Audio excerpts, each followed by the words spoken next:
यह लकड़ी बेचकर पैसे मिलता है, उससे आपका दिनचर्या ठीक ठाक चल रहा है।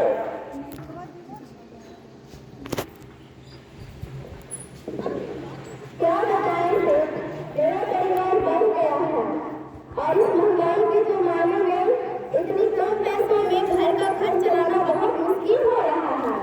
इसीलिए मैं ये बोलने आया हूँ कि आप लकड़ियों का कीमत थोड़ा बढ़ा कर दीजिए।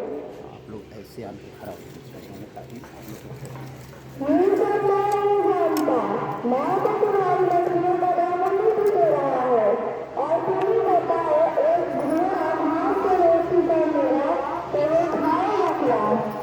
अब आप ही बताइए साहेब, 3 पैसा जो आप देते थे इतना में इन्हीं सामान वाले हम अपने परिवार के लिए ले लेते थे सारा सामान, लेकिन आज वो सामान का इतना दाम बढ़ गया है कि उतना पैसा में हमारा सामान भी नहीं खरीद पा रहे अपने लिए बच्चों के लिए। ये कैसा होगी बात मुझसे मत करो। तुम्हारी लकड़ियों का दाम बढ़िया उचित दाम में मिल रहा है तो तुम वहाँ जा सकते हो। मैं तो उसको उन्हीं भी काम दे रहा हूँ।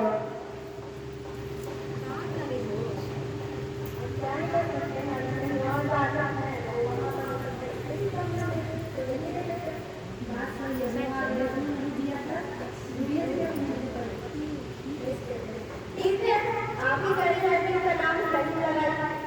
क्या कहते हो भाई साहब, दे दिया जाए? लाइए, आप लोग क्या चाहते हैं? ले लीजिए साहब। ठीक है, रखिए यहाँ से, रखिए अपने लकड़ी वजन होगा, आपका उचित मूल्य दिया जाता है, दिया जाएगा। वैसे भी ग्राहक देता होगा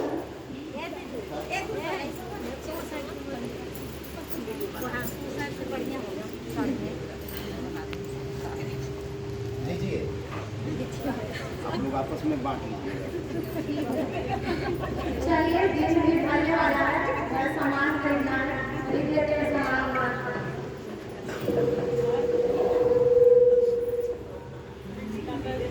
ये था इस स्कीम का सेकेंड फेज, जिसमें हम लोगों ने देखा कि कैसे जो एक लकड़हारा है वो साहूकार को अपनी कीमत बढ़ाने के लिए रिक्वेस्ट किया, लेकिन जो साहूकार था वो उसे उसी कीमत में लकड़ी को लिया।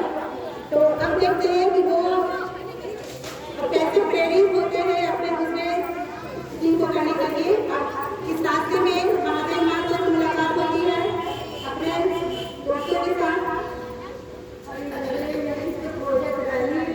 क्या प्रोजेक्ट बनी? छाया इतना दूर पर क्या बोलूंगा? बात तो सही है, इतना छोटा सा पेड़ इतना ठंडे हवा देता है। वही तो भाई, मैं तो अजब का पेड़ है, यह ना जाने कितने को फल खिला सकता है। अरे भाई, यही तो प्रकृति की सुंदरता है। शिव ने जो दिया है उसके लोग ज्ञान के अभाव में 2 4 10 रुपए के लिए काट देते हैं। ऐसा वो नहीं समझते हैं। कौन सा पेड़? पीपल भी वैसे वृक्ष है जो जीवन भर ऑक्सीजन देते हैं और ना जाने कितनों को खो देते हैं। अरे भाई, उसकी हवा तो ऐसे के सामने भी फेल है। हाँ भाई, सच कहते हो, एक के चीजों को भी संपूर्ण खंडन नहीं दे सकता, जबकि और हानिकारक होता और यह एक वृक्ष ना जाने अपने को खंडन दे सकता। वही तो भाई, ये तो समझना है लोगों को। इधर से एक्शन जो भी हो लोग देखेगा, अब वो लोग देख लिए। क्या भाई साहब, आप जो बात कह रहे हैं क्या सच में इस वृक्ष को काटने के बजाय अगर हम इसे लगाते हैं तो क्या हमें इतने लाभ देंगे? हाँ बिल्कुल दे सकता है। वो कैसे? अरे भाई, जरा यही सोचो, यह छोटा सा वृक्ष इतनों को फल दे रहा है, एक बड़ा विशाल वृक्ष कितनों को फल देगा। और तुमने सुना ही होगा, एक वृक्ष 100 पुत्रों के समान होता है। 100 पुत्र?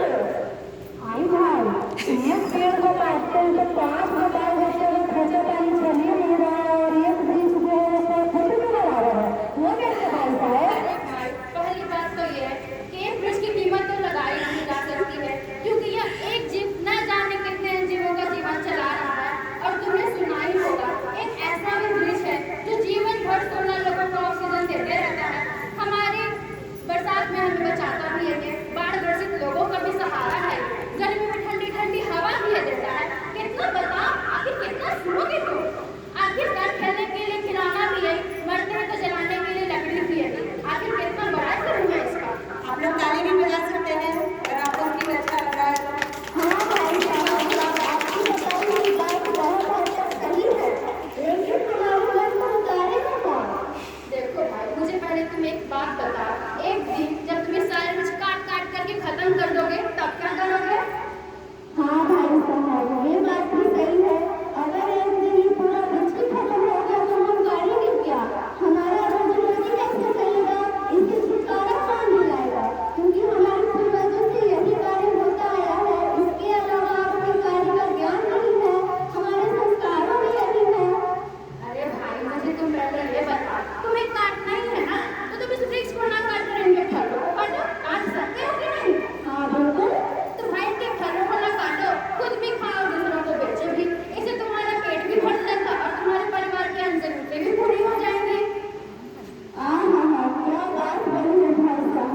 भाई, हमारे पूर्वज